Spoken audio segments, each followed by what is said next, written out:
السلام علیکم ورحمۃ اللہ وبرکاتہ۔ محترم ناظرین محترم، ہم اپنی بری عادتوں کو کیسے ختم کر سکتے ہیں؟ ہم اپنی بری عادتوں کو اچھی عادتوں میں کیسے کنورٹ کر سکتے ہیں؟ ناظرین مکرم، ہم اپنی روزمرہ کی زندگی میں تبدیلی لانا چاہتے ہیں لیکن نہیں لا پاتے۔ ہم پوری کوشش کرتے ہیں اپنی بری عادتوں کو اچھی عادتوں میں بدلنے کی۔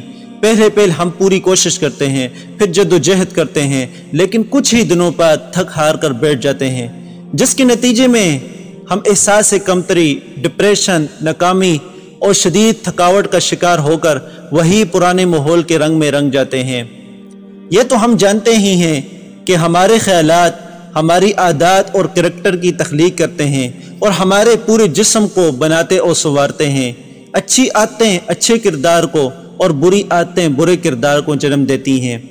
ہر انسان کے پاس ایک مضبوط اور تخلیقی صلاحیتوں سے مالا مال ایک دماغ ہوتا ہے، اور اس کے پاس بسا اوقات ایسے نت نئے آئیڈیاز بھی ہوتے ہیں جو ذہن میں پرورش پاتے رہتے ہیں، لیکن ہماری فضول اور لایانی عادتیں ہمارے ان تمام آئیڈیاز، مثبت اور تعمیری صلاحیتوں کا بیڑا غرق کر دیتی ہیں۔ عادتوں کو کردار میں بدلنے میں ایک بڑا حصہ ہمارے ماحول کا بھی ہوتا ہے جس میں ہم پرورش پاتے رہتے ہیں اور بڑے ہوتے ہیں۔ اچھا ماحول اچھے انسان کی نشوونما کرتا ہے اور برا ماحول برے انسان کی نشوونما کرتا ہے۔ اس ماحول میں خاندان، رشتے، دوست، احباب سب کچھ آ جاتے ہیں۔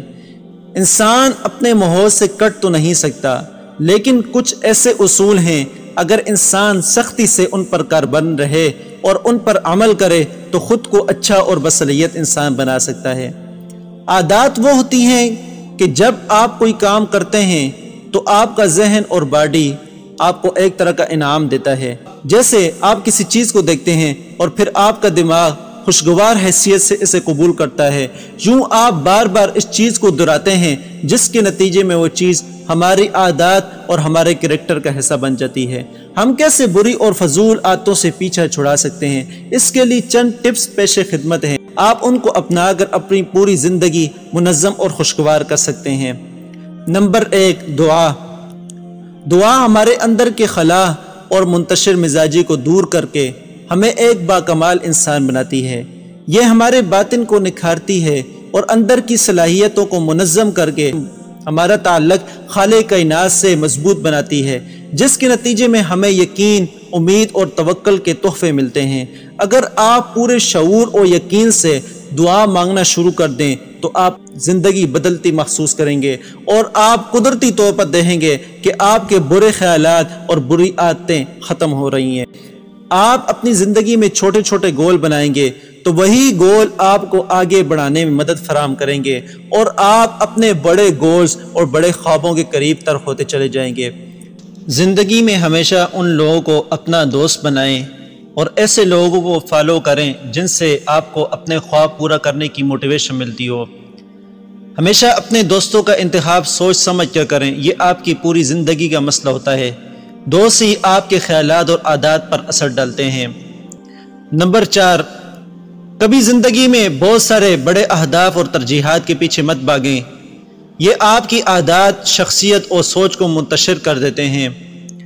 نمبر 5، اپنی خوراک، آرام اور فٹنس کا خوب خیال رکھیں۔ آپ کی صحت اچھی ہوگی تو آپ اپنی عادتوں کو تبدیل کر سکیں گے اور آپ اپنی زندگی میں کچھ کر پائیں گے اور بڑے فیصلے کر سکیں گے۔ روزانہ کی ڈائری لکھیں جس میں آپ روزمرہ کے کاموں کی فہرست بنائیں۔ جو خوبیاں اور خامیاں آپ کی شخصیت میں موجود ہیں ان سب کو درج کریں اور پھر آہستہ آہستہ اپنی خامیوں کو دور کرتے چلے جائیں۔ آپ اپنی روزمرہ کی روٹین کا جائزہ لیں۔ آپ کی روزمرہ کی روٹین آپ کا وقت بامقصد یا بے مقصد بناتی ہے۔ آپ روزمرہ کی روٹین کا جائزہ لے کر جو فضول چیزیں ہیں ان کو آہستہ آہستہ ختم کریں، مثلاً انٹرنیٹ کا کثرت استعمال اور ہر وقت خبریں سنتے رہنا یا فضول کی سکرولنگ۔ ان تمام چیزوں کو آہستہ آہستہ ختم کر کے ان تمام چیزوں کو مثبت اور تعمیری کاموں میں بدل دیں۔ اپنے آپ کو شاباشی دینا سیکھیں۔ زندگی میں جب تک آپ خود کو اچھے کام پر شاباشی یا تھپکی نہیں دیں گے تو کوئی بھی زندگی میں آپ کو آگے بڑھنے میں مدد فراہم نہیں کر سکتا۔ ہمیشہ خود کو تھپکی دیں، شاباشی دیں، تاکہ آپ کے اندر کام کرنے کا حوصلہ پیدا ہو اور جذبہ پیدا ہو اور آپ پورے اعتماد کے ساتھ آگے بڑھیں۔